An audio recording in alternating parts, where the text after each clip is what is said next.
사도행전 9장 10절로 19절까지만 읽겠습니다. 사도행전 9장 10절로 19절까지 읽겠습니다. 그때 다메섹에 아나니아라 하는 제자가 있더니 주께서 환상 중에 불러 이르시되 아나니아야 하시거늘 대답하되 주여 내가 여기 있나이다 하니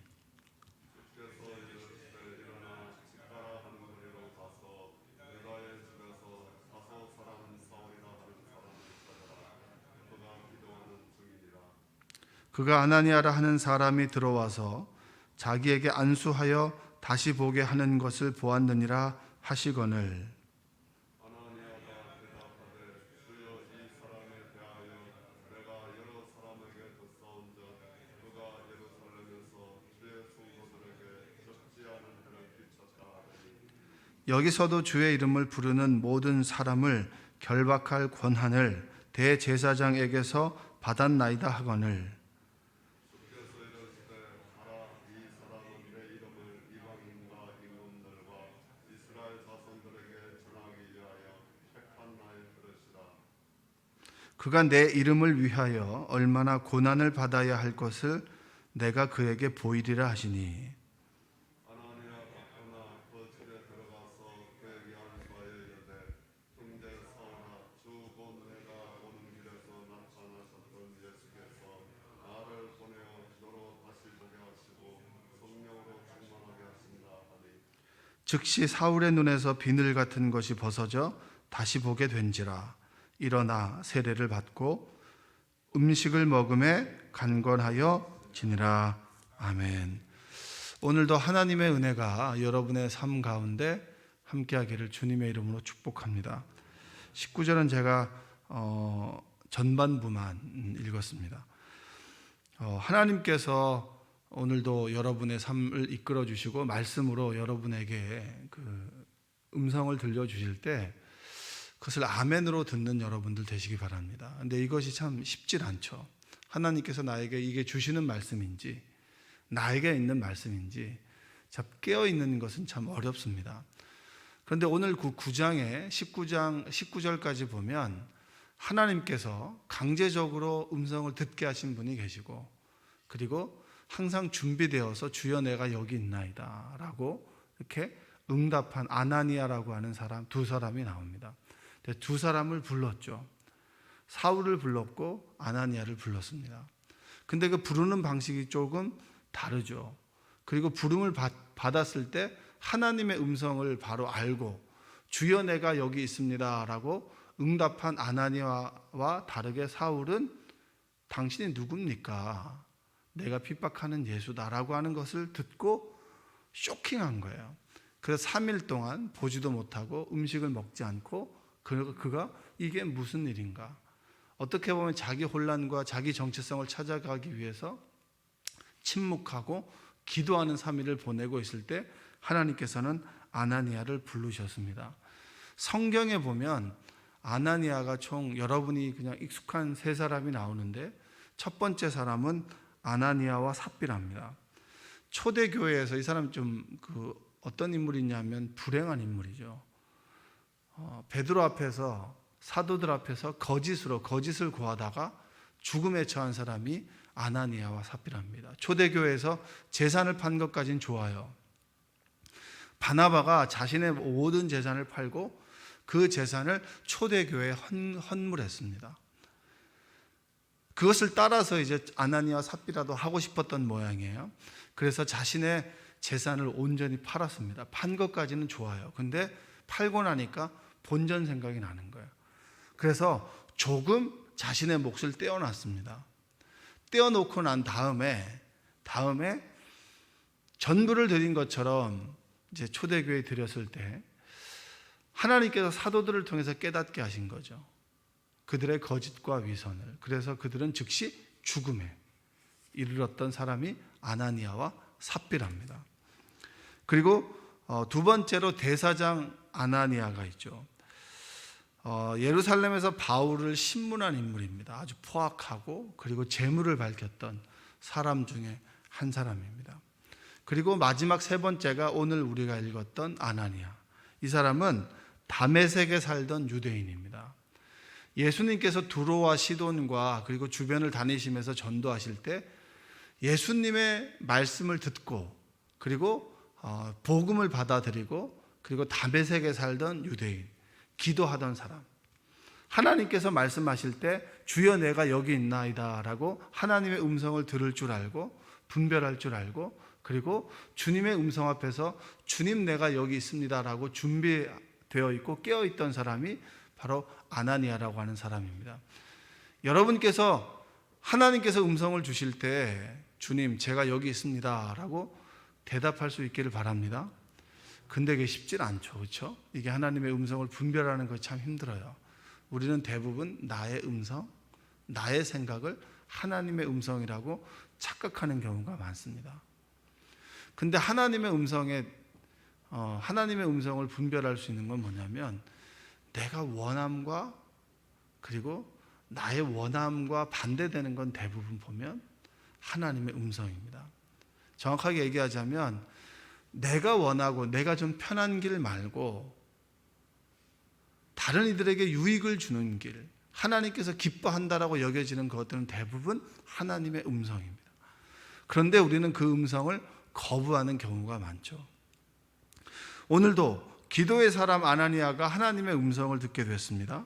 한번 10절을 읽어볼게요. 10절. 그때에 다메섹에 아나니아라는 제자가 있더니 주께서 환상 중에 불러 이르시되 아나니아 하시거늘 대답하되 주여 내가 여기 있나이다.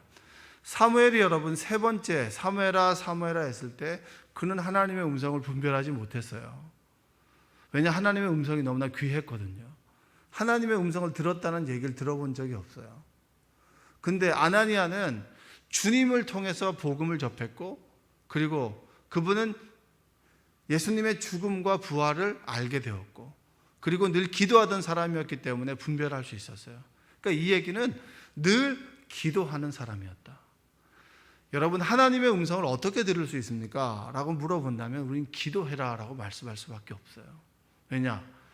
우리가 하나님께 집중하게 될 때 하나님을 의지하게 될 때 우리는 그분의 음성을 비교적 정확하게 들을 수 있기 때문입니다. 어떤 분은 그런 얘기를 해요. 하나님께 너무나 감사해서 내가 하나님께 기도한 것을 하나님께서 너무나 다 들어주셔서 감사해서 정말 오열하며 눈물을 흘릴 수밖에 없다라는 그런 고백을 하는 집사님이 계시더라고요. 참 대단하다. 여러분 우리가 하나님의 음성을 온전히 바라고 주님을 바랄 때 주님께서는 우리에게 말씀하시는 분이에요. 믿으십니까? 지금도 여러분에게 말씀하시는 것을 믿으십니까?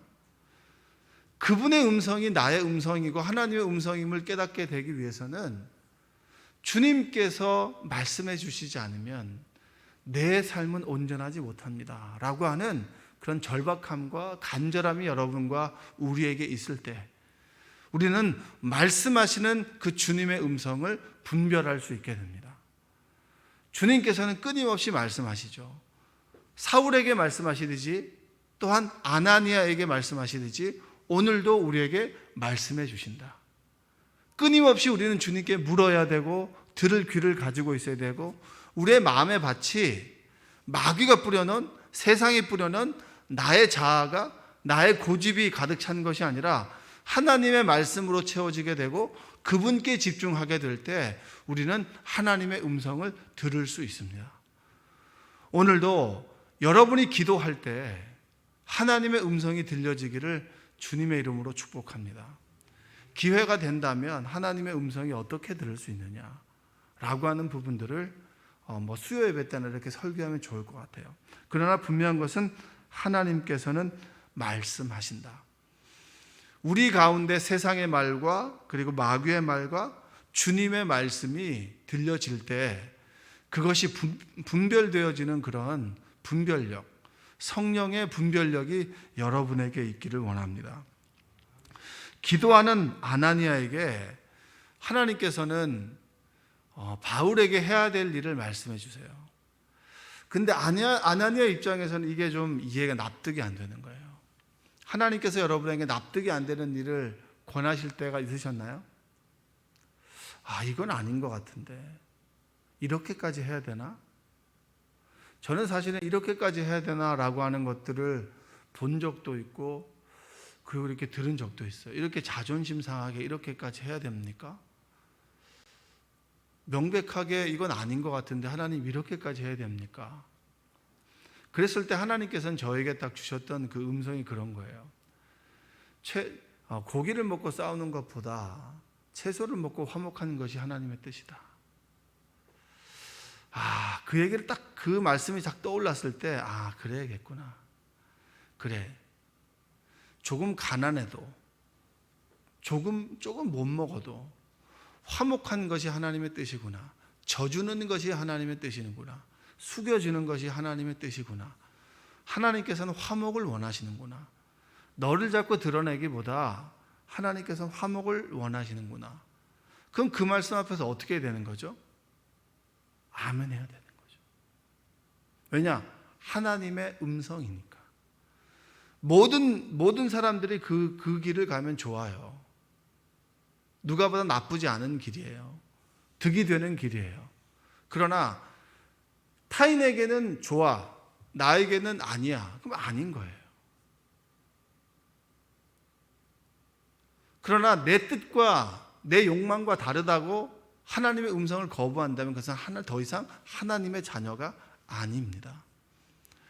아나니아 입장에서는 바울에게 무언가 하라는 거예요. 그리고 그를 위해서 기도해 주라는 거예요. 근데 아나니아 입장에서는 이 바울이라고 하는 사람은, 사울이라고 하는 사람은 악명 높은 사람이에요. 믿는 사람들을 핍박하고 그리고 죽이는 것. 스데반의 죽음 앞에 있을 때 의미심장한 웃음을 지으면서 다음은 너희들이다라고 하는 모습으로 믿는 사람들을 박해하고 핍박했고, 그리고 종교 경찰로서 그들을 체포할 권한을 가지고 그들을 체포해서 예루살렘으로 포박해가는 그 일을 했던 사람, 악명 높은 사람이 사울인데 왜 하나님께서는 그를 부르셨나? 그를 졸독해 하거나 그에게 겁을 주시거나 그렇게 해야 되는데 왜 그를 부르셨나? 그것도 이해가 되지 않는데 그에게 기도해 주어라. 그가 지금 보지 못한다. 그를 너가 기도할 때 그가 보게 될 것이다 라고 하는 음성을 들려주셨을 때 사울은 아나니아는 이해가 되지 않는 거예요. 그냥 놔두면 될 텐데. 여러분들이 기도할 때 이런 음성을 들을 수 있을 거예요. 이렇게까지 해야 됩니까? 이건 좀 너무하지 않습니까? 라고 하는 그런 말씀을 주실 때도 하나님의 선하신 뜻을 분별할 수 없는 우리에게 앞으로 벌어질 일을 그를 통해서 행하실 일들을 우리가 모르기에 우리가 그 말씀을 거부하기보다 일단 하나님 앞에서 아멘할 수 있는 여러분들, 그런 은혜가 있기를 원합니다. 저는 하나님은 어떤 분이냐라고 한번 고민해 봤어요. 14절 15절 한번 읽어볼게요. 14절 15절 여기서도 주의 이름을 부르는 모든 사람을 결박할 권한을 대제사장들에게서 받았나이다 하거늘 주께서 이르시되 가라, 이 사람은 내 이름을 이방인과 임금들과 이스라엘 자손들에게 전하기 위하여 택한 나의 그릇이라. 여러분, 이 말은 사울에게도 납득이 되지 않고요, 아나니아에게도 납득이 되지 않는 말이에요. 왜냐, 이 사람은 아니거든요. 우리가 생각할 때 얘는 아닌 거예요. 여러분, 우리가 좋아하는 목사님들 중에서 이런 간증하는 분이 있어요.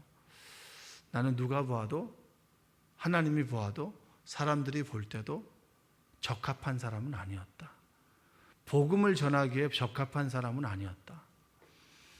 저를 봐도 그래요. 저 자신을 제가 봐도 요즘에 학폭 논쟁 이런 거 있잖아요. 우리가 과거에 했던 실수들이 현재 우리의 어떤 삶을 무너뜨리게 만드는 그런 일들이 많이 있습니다. 학교 다닐 때 이제 폭력을 행사했다. 여러분, 이것이 TV에 나와서 그렇지 우리가 학교 다닐 때는 늘상 있었던 일이잖아요. 그런 일들입니다. 그런 일이 드러나서 현재 그 미래를 어떻게 보면 스탑해버리는. 여러분, 우리의 과거를 돌아봤을 때 하나님 앞에서 온전한 사람이 누가 있겠습니까? 사울은 더 드러났고요, 우리는 드러나지 않았고, 우리는 마음속으로는 행했고, 저 사람은 마음속에 있는 것들을 손으로 그리고 말로, 행동으로 행했던 사람일 뿐입니다. 좀 중하고 경한 것이죠. 근데 아나니아 입장에서 볼 때는 이게 이해가 되지 않는 거예요. 그런 하나님이 이해가 되지 않아요. 납득이 되지 않는 거예요. 근데 여기서 하나님께서는 아나니아에게 설명해 주세요. 뭐 해 주신다고요? 설명해 주시는 거예요. 왜 내가 사울을 불러야 되느냐? 사울은 예루살렘에만 머물러 있던 하나님의 말씀을 예루살렘 아닌 유대인, 비유대인에게 전하기 위해서 택한 나의 그릇이다. 그 그릇이 좀 뭐가 날 수 있다. 그러나 그 그릇이 바로 이방인들에겐 적합한 그릇이라는 거예요. 나는 이해되지 않지만 여러분이 이 자리에 돼 있는 것이 여러분 스스로도 이해가 되지 않을 때가 있을 거예요. 내가 하나님 앞에서 이렇게 기도하고 응답받아야 되나? 이렇게 그만큼 내가 하나님 앞에서 응답받을 만한, 사랑을 받을 만한 자격이 있나? 라고 스스로 물음을 할 수도 있어요. 내가 정말 어려움이 있을 때 하나님께서 나에게 큰 도움으로 나를 구원해 주셨어요. 내가 이만큼의 사랑을 받을 자격이 있나? 라는 그런 물음 앞에서 하나님은 설명해 주시는 거야. 사울에게, 아나니아에게 설명해 주듯이 이 사람은 택한 나의 그릇이라고. 네가 볼 때는 이 사람이 그릇이 아니라고 여겨질 수 있지만 내가 사울을 만들어 갈 거라고. 근데 지금 당장 그가 나의 음성을 듣고 눈이 멀었으니 너가 가서 그가 무슨 일을 해야 되는 것이고, 그리고 보지 못하는 그의 눈을 띄워줘야 되지 않겠냐고. 네가 그 사람 옆에서 그를 도와줘야 되지 않겠냐고. 동역자가 되어야 되지 않겠냐고 설득하시는 분이 누구예요? 그분이 하나님이에요. 저는 이 말씀을 듣고 하나님께서 이 음성을 주셨을 때 정말 머리가 띵했어요. 하나님은 우리에게 두려운 분이에요.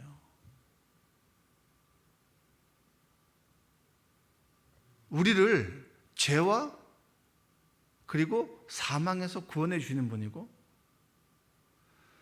어떻게 보면 우리가 천국과 지옥의 갈림길에서 우리를 지옥으로 보낼 수 있는 그런 힘을 가지고 있는 분이고, 우리에게 지금 호흡을 걷어가시면 우리가 죽음에 이를 수 있는, 어떻게 보면 하나님을 알아가면 알수록 정말 하나님 앞에서는 아무 소리도 할 수 없는 그런 미천한 존재가 우리인데 우리를 설득해 주시는 거예요. 여러분, 이 세상에 사람들이 믿는 모든 종교에서 그 믿는 절대 신이 하찮은 인간을 설득하는 하나님이 누가 있나요?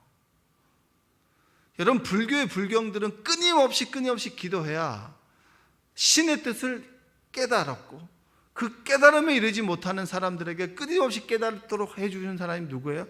석가라는 사람이잖아요. 근데 우리가 뭐길래 하나님께서 나를 깨닫게 하시고 설득하시고 이해시키시는가? 오늘도 여러분들을 아나니아처럼 설득해 나가셔서 그리고 하나님의 사람으로 만들어 가시는 그 하나님을 인정하고 고백하는 여러분들 되시기 원합니다. 하나님께서 왜 우리에게 기적을 베풀어 주시는가? 그래, 하나님이 너와 함께 있어. 내가 너와 함께 있단 말이야. 너의 모든 문제들을 나한테 이야기해. 내가 해결해 줄게. 왜냐하면 내가 너의 아버지잖아. 그 문제를 통해서 우리는 뭘 깨닫나요? 하나님께서 나의 인생을 책임져 주시는구나. 그러면서 내가 이렇게 살면 안 되지라고 하는 깨달음을 주시고 설득해 가시는 그 하나님을 우리가 경험하게 됩니다.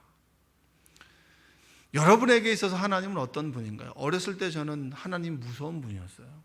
예배를 드리지 않거나 엄마가 준 헌금을 온전하게 드리지 않으면 철퇴를 내리시는 분이 하나님이셨는데, 어느 순간에 하나님은 그냥 내가 수렁에 빠져있는 나를 구원해 주시는 분이었고, 구원받은 그리스도인으로 살아갈 때 끊임없이 나를 설득해 가시는 분이었어요.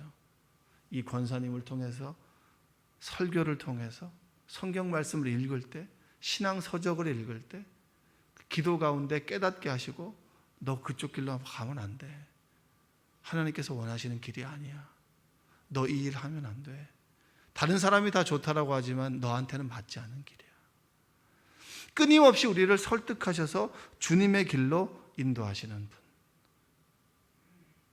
그분이 바로 우리가 믿는 하나님입니다.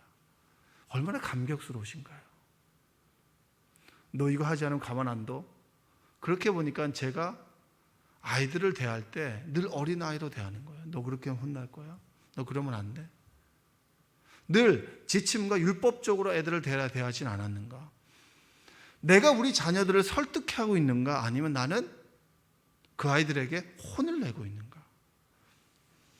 제가 며칠 전에 이제 우리 둘째가 6학년인데 대화를 좀 했습니다. 이제 대화를 한 건 아니고 대화를 빙자한 혼을 낸 거죠.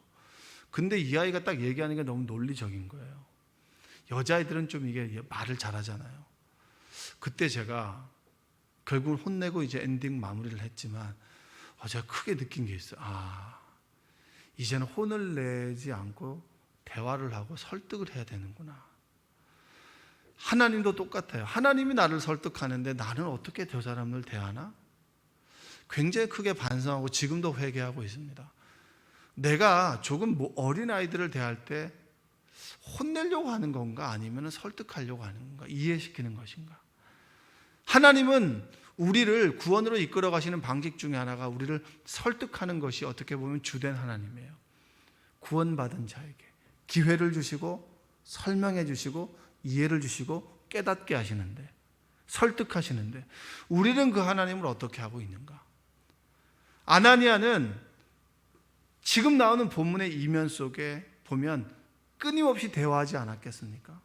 그리고 납득이 되지 않았지만 하나님의 마음이 이해가 되는 그 순간에 사울을 찾아가서 기도했을 때 사울의 눈에 비늘 같은 것이 떨어져 버렸어요. 저는 여러분, 사울의 눈에 비늘 같은 것이 떨어졌을 때 아나니아의 마음에, 아나니아의 눈에 있던 비늘도 떨어지지 않았겠나? 여러분 어떠십니까? 정말 이게 하나님께서 이렇게 하시네. 그를 위해서 기도할 때 아나니아의 마음속에 하나님의 마음이 느껴지지 않았을까요? 여러분, 저는 그래요. 신방을 가거나 어떤 성도님들을 위해서 기도하고자 하는 마음이 들 때가 있어요. 근데 그 기도를 하고 난 다음에 그 기도를 받은 사람, 그 받은 어떤 분의 이야기를 들어보면 목사님의 기도를 통해서 제가 아팠던 분이 나았던 것 같아요 라는 이야기를 들으면 제가 굉장히 감동하고 설득을 당하게 돼요. 하나님께서 이렇게 해서 나를 기도하게 하셨구나. 그리고 그 영혼을 위해서 기도할 때 하나님의 마음이 깨달아지는 거예요. 그렇구나. 아나니아가 눈이 먼 사울을 위해서 기도하게 될 때 하나님의 마음이 깨달아졌고 그 마음이 아나니아에게 서로 감동이 됐을 때 사울의 눈에 있는 비늘이 떨어졌어요. 아나니아의 편견이 사울을 위해서 기도할 때 깨어진 것이죠. 전 여러분이 오늘도 살아계시는 하나님께서 오늘도 이 가운데 지금 말씀하실 때 그 말씀이 들려지는 은혜가 있기를 주님의 이름으로 축복합니다. 지금도 우리를 설득하셔서 하나님의 길로 인도하시는 하나님의 선함, 하나님의 인도하심을 경험하게 되기를 주님의 이름으로 축복합니다. 오늘 하루를 살아갈 때 나의 길을 인도하시고 나를 끊임없이 설득해 나가시는 그 하나님의 끈질긴 그 사랑이 여러분들을 감동시키시고 그 감동이 여러분 주변 사람들을 대할 때 그래, 참 무지몽매하고 고집스러운 나를 기다리시고 한 번씩 설득하셔서 지금 이 길로 인도하셨지. 그래, 나도 내 자녀를, 내 주변의 고집스러운 사람을 기도함으로 설득해 나가고 기다려주고 그가 하나님의 음성을 들을 수 있을 때까지 옆에 있어 줘야겠다. 아나니아와 같은 그런 믿음의 통로가 되어야겠다라고 결단하시는 여러분 되시기를 주님의 이름으로 축원드립니다. 기도하겠습니다. 사랑과 은혜가 풍성하신 아버지 하나님 감사합니다. 참 고집스럽습니다. 하나님 앞에서 나의 원함만 이루어지면 늘 하나님을 떠나 세상 가운데 내가 좋아하는 일 가운데 살아왔음을 주님 고백합니다.